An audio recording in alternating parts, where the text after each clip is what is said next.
Eu concordo plenamente com a sua primeira afirmação quando você fala sobre jogos de Copa Sul-Americana e de Copa Libertadores. Tem que vencer, porque o Vasco hoje é o líder do grupo, tem 4 pontos. Lógico que o Lanús ainda vai jogar contra o Melgar, se eu não me engano é hoje que acontece essa partida, mas o Vasco venceu. Convenceu?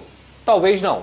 Mas vamos olhar o cenário de forma geral. O Vasco conseguiu 22 finalizações, 10 no gol, o que significa que o Vasco acertou o alvo 10 vezes, e o goleiro deles, vocês acompanharam a partida, fez uma baita de uma partida. Destaque. Então assim, o primeiro tempo do Vasco, na minha visão, foi um bom primeiro tempo. O Vasco conseguiu triangular, teve uma chance com o Coutinho, que o goleiro começou a defender, fez uma defesa, bateu na trave, teve essa chance aí, uma boa enfiada do Tietê, que o Verratti acabou desperdiçando. O Vasco produziu para poder fazer 2, 3 no primeiro tempo. E eu acho que o primeiro tempo do Vasco foi o primeiro tempo que se esperava diante de um adversário muito fraco, que é o Porto Cabedelo.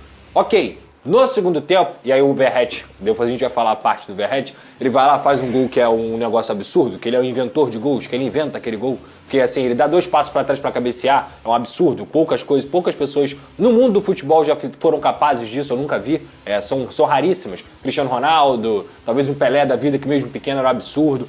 O fundamento cabeçada é um negócio assustador. Jardel, que era muito bom também, e ele consegue colocar o Vasco na frente naquele momento.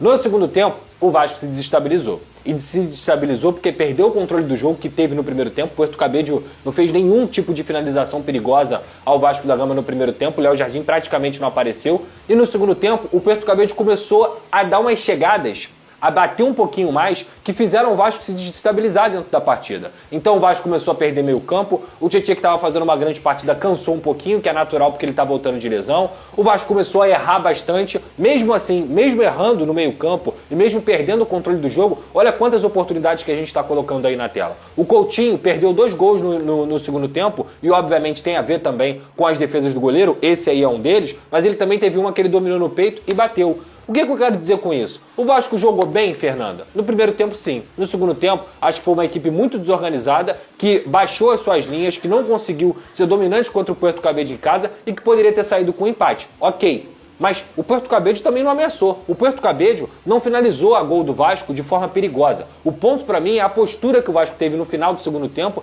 de retrair. De retrair por quê? Porque de novo, hein? De novo. Retrair porque perdeu o controle. E o que se torna? Um jogo perigoso. O ponto é, o Vasco poderia ter saído de São Januário com 4-0. E com 4-0 no placar, será que alguém vaiaria?